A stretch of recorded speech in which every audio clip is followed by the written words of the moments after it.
प्रयागराज में एक हिंदू लड़की को इस्लाम के नाम पर बहला फुसलाकर जबरन धर्म परिवर्तन करवाने और जिहाद के लिए उकसाने का मामला सामने आया है और इसका कनेक्शन केरल के धर्म परिवर्तन गैंग से जुड़ा हुआ है। जिस तरह से फिल्म केरला स्टोरी में दिखाया गया था, प्रयागराज का केस आया है, उसकी मॉडस ऑपरेंडी भी ठीक वैसी ही दिखाई देती है। जबरन धर्म परिवर्तन के इस मामले में टारगेट पर थी गरीब नाबालिग दलित हिंदू लड़की। इस खेल में दरख्शा नाम की एक मुस्लिम लड़की भी शामिल थी, जिसने पीड़ित हिंदू लड़की से दोस्ती की थी। दरख्शा की दोस्ती का मकसद पीड़ित हिंदू लड़की को हिंदू धर्म के खिलाफ भड़काना और इस्लाम धर्म अपनाने के लिए दबाव बना, फिर ब्लैकमेल करके उनको मुसलमान बनाना। इस गैंग ने 14-15 साल की नाबालिग लड़कियों को ही अपना शिकार बनाया था, क्योंकि इन छोटी उम्र की बच्चियों को फंसाना या बहकाना सबसे आसान था। मुस्लिम युवक लड़कियों से इस्लामिक रिवाज अपनाने के लिए कहते थे। पीड़ित लड़कियों ने यह आरोप लगाया था कि मुस्लिम लड़के रोजा रखने, कलमा पढ़ने और रोजाना नमाज पढ़ने के लिए कहा करते थे और ना करने पर उनकी तस्वीरों को सोशल मीडिया पर डालने की धमकी दी जाती थी। सिर्फ यही नहीं, कुछ हिंदू लड़कियों को बुर्का पहनकर घूमने की भी धमकी दी गई थी। प्रयागराज का मामला और राजस्थान के ब्यावर के केस में बहुत ज्यादा अंतर नहीं है। ब्यावर में भी मुस्लिम युवकों का शिकार नाबालिग लड़कियां थी और प्रयागराज में भी जिस हिंदू दलित लड़की को शिकार बनाया गया वो भी एक नाबालिग लड़की है और इसे भी पैसा, नौकरी और विदेशी यात्रा का झांसा देकर केरल ले जाया गया था। सबसे अच्छा धर्म बताकर उसे अपनाने के लिए कहती थी। दरख्शा ने पीड़ित नाबालिग से ये कहा था कि अगर वो इस्लाम अपनाएगी तो उसे पैसा मिलेगा, नौकरी दी जाएगी और विदेश जाने का मौका भी मिलेगा।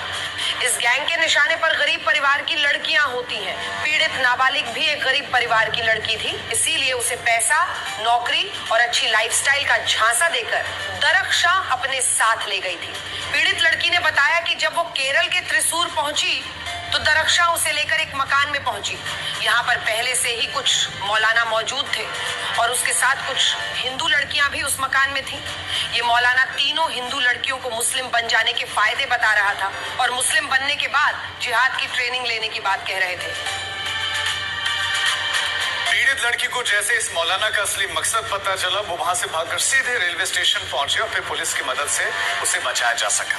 इस मामले में प्रयागराज पुलिस ने दरख्शा और कैफ को गिरफ्तार कर लिया है, जो इस गैंग का सदस्य है। पूरा मामला सामने आने के बाद से हमारी टीम पीड़िता के घर पर पहुंची और हमने उसके और आरोपी दरख्शा के परिवार से बातचीत की। ये कहा जाता है कि देश में हिंदू लड़कियों को अलग अलग तरीकों से फंसाकर जबरन धर्म परिवर्तन और जिहाद के लिए तैयार करने की साजिश चल रही है। देश में हिंदू लड़कियों को फंसाने वाला एक इस्लामिक गैंग एक्टिव है, जिसके निशाने पर गरीब परिवारों की हिंदू लड़कियां हैं, जिन्हें पैसा, जिन्हें नौकरी, प्रेम या किसी भी झांसे में आसानी से वो फंसा सकते हैं और वो समझ जाते हैं कि किसे फंसाना है। उनको अपना टारगेट पता होता है। हिंदू लड़कियों के जबरन धर्म परिवर्तन करने और उनके जिहाद के लिए आतंकी संगठन के सौंप देने के कई मामले सामने आते रहे हैं। कई मामलों में इनका कनेक्शन केरल से जुड़ता भी है। फिल्म द केरला स्टोरी में दावा किया गया कि केरल की लगभग 32,000 महिलाओं को आतंकी संगठन ISIS को सौंप दिया गया था। जी हाँ, ISIS को। दावा था कि इसमें से कुछ मुस्लिम महिलाएं खुद गई थी और कुछ महिलाओं को जबरन मुस्लिम बनाकर धोखे से वहां भेजा गया था। हालांकि इन आंकड़ों को लेकर उस वक्त बहुत ज्यादा विवाद हुआ था, लेकिन इस बात से इनकार नहीं किया जा सकता कि केरल में ISIS मॉड्यूल पिछले काफी समय से एक्टिव है। अब आपको कुछ रिपोर्ट दिखाते हैं। संयुक्त राष्ट्र ने साल 2020 की अपने एक रिपोर्ट में चेतावनी दी थी कि ISIS में शामिल होने वाले भारतीयों में सबसे ज्यादा संख्या केरल के मुस्लिमों की है। जी हाँ, केरल से ISIS में जाने वाले मुस्लिम लड़के और लड़कियों को ISKP यानी कि इस्लामिक स्टेट फिर मैंने टिकट कटाई। इसके बाद फिर ट्रेन में बैठी, मैं रो रही थी। दरख्शा बोली क्यों रो रही हो, रो मत, मैं जहाँ चल रही हूँ वहाँ पर इस्लाम शिक्षा दी जाती है और पैसा भी दिया जाता है। फिर ताज मोहम्मद से बीच में बात करती गई, उसके बाद पूरा लोकेशन बताते गई। फिर दिल्ली से बिना टिकट के हम लोग केरला है।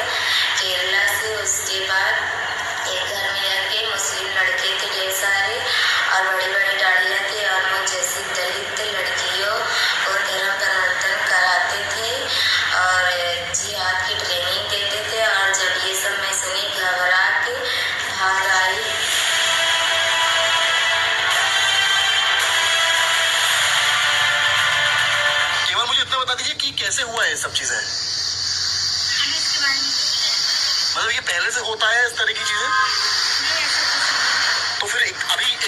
से ऐसा शुरू हो गया? वो दोनों फ्रेंड है, फ्रेंड हटा दी तो क्या करें? मतलब जो लड़की उनको ले गई थी स्टेशन वो फ्रेंड है? कोई ले नहीं गए तो दोनों अपने साथ गए, तो दोनों अपनी मर्जी से गई थी। मर्जी से गई थी? दोनों अपनी मर्जी से गई। और फिर कैफ की क्या भूमिका है? अब वो दोनों बता सकते हैं। धर्मांतरण की बात हुई थी? धर्म परिवर्तन से जुड़ा हुआ ऐसा ही एक मामला लगभग 4 महीने पहले राजस्थान के ब्यावर से सामने आया था। इस केस से पूरे देश को झकझोर कर रख दिया था। इसमें हिंदू लड़कियों के धर्म परिवर्तन की एक रेट लिस्ट बनाई गई थी। रेट लिस्ट, आप सब्जी खरीदने जाते हैं तो एक रेट लिस्ट होती है, लड़कियों की रेट लिस्ट बनाई गई थी। इस रेट लिस्ट में हिंदू लड़कियों की जाति के आधार पर मुस्लिम युवकों को पैसा दिया जाता था। ये ध्यान रखिए, जाति के आधार पर। इसी साल फरवरी में ब्यावर से पुलिस ने 10 मुस्लिम युवकों को पकड़ा था और ये लोग ऐसे ही गैंग से जुड़े हुए थे जिनका काम था हिंदू लड़कियों का पीछा करना और अपनी झूठी पहचान बताकर उनके साथ प्यार का नाटक करना। ये मुस्लिम युवक इन लड़कियों की अश्लील तस्वीरें खींचकर बाद में उन्हें ब्लैकमेल किया करते थे। इन पीड़ित लड़कियों से पैसे की उगाही की जाती थी और फिर उन पर मुसलमान बन जाने का दबाव बनाया जाता था। इस गैंग के मुस्लिम युवकों को हिंदू लड़कियों की जाति के हिसाब से पैसे मिलते थे। अब आपको हम बताएंगे कि क्या क्या रेट किसका था। ब्राह्मण लड़की का धर्म परिवर्तन करवाने के लिए 20 लाख रुपए मिलते थे और पिछड़ी जाति की लड़की का धर्म परिवर्तन करवाने के लिए 10 लाख रुपए मिला करते थे। अब आप सोचिए, धर्म परिवर्तन करवाने वाले इस गैंग को जाति के हिसाब से पेमेंट मिलती थी। हिंदू लड़कियों के जबरन धर्मांतरण की साजिश में जो मुस्लिम युवक शामिल थे वो कोई अन्य काम नहीं। हिंदू लड़कियों को जबरन मुस्लिम बनाने वाला ये गैंग केरल से ऑपरेट किया जा रहा था। इस गैंग को एक मौलाना चला रहा था जिसकी तलाश अभी जारी है। प्रयागराज के इस नाबालिग लड़के ने धर्म परिवर्तन गैंग के बारे में जो कुछ भी जानकारियां दी है उसने यूपी और केरल पुलिस को हैरान कर दिया है और आप जानेंगे, आप भी हैरान हो जाएंगे। ये सारा काम इतना चोरी छिपे हो रहा था कि किसी को पता ही नहीं चला। अगर पीड़ित लड़की को सही समय पर अपने साथ हो रही इस साजिश पर संदेह नहीं होता, शक नहीं होता, तो ये मासूम लड़की भी इस धर्म परिवर्तन गैंग का शिकार हो जाती। पीड़ित हिंदू लड़की को इस गैंग ने किस तरह से फंसाया था ये भी आज आपको जानना चाहिए और इसके जरिए आप ये समझ पाएंगे कि देश में धर्म परिवर्तन की कितनी बड़ी साजिश चल रही है। प्रयागराज की पीड़ित लड़की को फंसाने के लिए इस गैंग के हर सदस्य ने अपना अपना रोल अदा किया है। दरक्षा ने पीड़ित हिंदू लड़की से दोस्ती की और उसका भरोसा जीता। मोहम्मद ताज ने दरक्षा के जरिए पूरी साजिश पर फोन के जरिए नजर रखी, लगातार संपर्क मिला। कैफ ने दरक्षा और पीड़ित लड़की को छिपते छिपाते ट्रेन में बिठाया ताकि उसे केरल तक पहुंचाया जा सके। केरल में एक मौलाना ने पीड़ित लड़की पर इस्लाम अपनाने का दबाव बनाना शुरू किया और उसे जिहाद के लिए उकसाया। पीड़ित लड़की ने बताया कि दरक्षा ने उसकी दोस्ती का फायदा उठाया। ये मुझे बताइए कि जिस वक्त वो वहां पहुंची वो क्यों पहुंची? उसे क्या कहा गया कि धर्म परिवर्तन करवाएंगे, पैसा मिलेगा, क्या बोला? क्या चलो वहाँ इस्लामिया क्या होता है वो करेंगे, वहाँ पैसा भी मिलेगा। किसी बुलौना में लिया के उसको गई है। तो बच्ची नाबालिग है, वो उनकी बातों में आ गई। आगे कैसे? क्योंकि वहाँ जब वो गई होगी तो आप जैसे बता रहे वहाँ कई लोग दरवाजे के पास गई, देखी तो उसको जब भय लगी तो वहाँ से भगी और उसके बाद ये पकड़ने के लिए दौड़ी, तब से पुलिस वाले पकड़ लिया स्टेशन पे।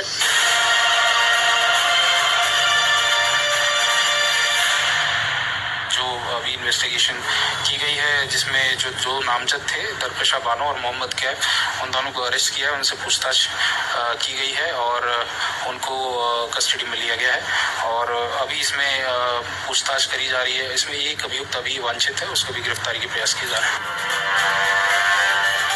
अब आप सोचिए कि इस पीड़ित हिंदू लड़की ने हिम्मत दिखाई है और इससे पहले न जाने कितनी लड़कियां इनके चंगुल में फंसी हो गई और इनके इरादों को उन्होंने उसने पूरा किया होगा। जो कुछ भी ये चाहते थे उन लड़कियों से उन्होंने करवाया होगा।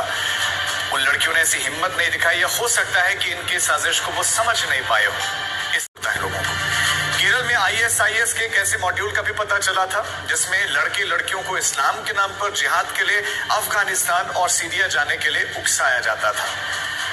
US स्टेट डिपार्टमेंट की एक रिपोर्ट है, country reports on terrorism 2020 India. इसमें बताया गया है कि उन्हें 66 ऐसे भारतीय मिले थे जो आतंकी संगठन ISIS से उसके साथ काम कर रहे थे और इसमें महिलाएं भी शामिल थी। भारतीय गृह मंत्रालय की एक रिपोर्ट है 2023 की। ये रिपोर्ट बताती है कि साल 2014 से लेकर साल 2023 तक यानी कि 9 सालों के भीतर 130 ऐसे युवा भारतीयों की पहचान की गई है जो ISIS में शामिल हो गए थे। और हैरानी की बात इसमें यह थी कि इनमें से 95% युवा दक्षिण भारतीय थे। इनमें जबरन धर्म परिवर्तन से मुस्लिम बनाए गए युवतियां भी शामिल थी। प्रयागराज की जिस नाबालिग लड़की को धोखे से केरल ले जाया गया था उसे भी मुसलमान बनाए जाने और जिहाद पर जाने के लिए कहा जा रहा था। उसे ये भी कहा गया था कि उसे विदेश भेजा जाएगा। विदेश भेजने के नाम पर उसे ये कहां पर भेजा जाना था, आप इसका अंदाजा खुद भी लगा सकते हैं। हिंदू लड़कियों के जबरन धर्म परिवर्तन के मामले किसी एक या फिर 2 राज्य से जुड़े हुए नहीं है और इस पर पूरे देश में हिंदू लड़कियों को फंसाने वाले नाबालिग लड़कियों को पहले पैसे का लालच, फिर उनका धर्म परिवर्तन और धर्म परिवर्तन के बाद जिहाद की ट्रेनिंग। केरल के इस आतंकी ट्रेनिंग मॉड्यूल में पुलिस ने इस पूरे घटनाक्रम में शामिल दरक्षा और उसके सहयोगी कैफ को तो गिरफ्तार कर लिया, लेकिन अभी तीसरा किरदार ताज मोहम्मद गिरफ्त से बाहर है। ये वो ताज मोहम्मद है जिससे दरक्षा लगातार प्रयागराज जंक्शन से दिल्ली और दिल्ली से त्रिशूर स्टेशन पहुंचने तक बात कर रही थी, फोन पर बता रही थी कि वो केरल पहुंच रही है। यानी ताज मोहम्मद उस कैंप की कड़ी हो सकता है जहां पर नाबालिग लड़कियों को धर्म परिवर्तन कराने के बाद जिहाद की ट्रेनिंग दी जा रही थी।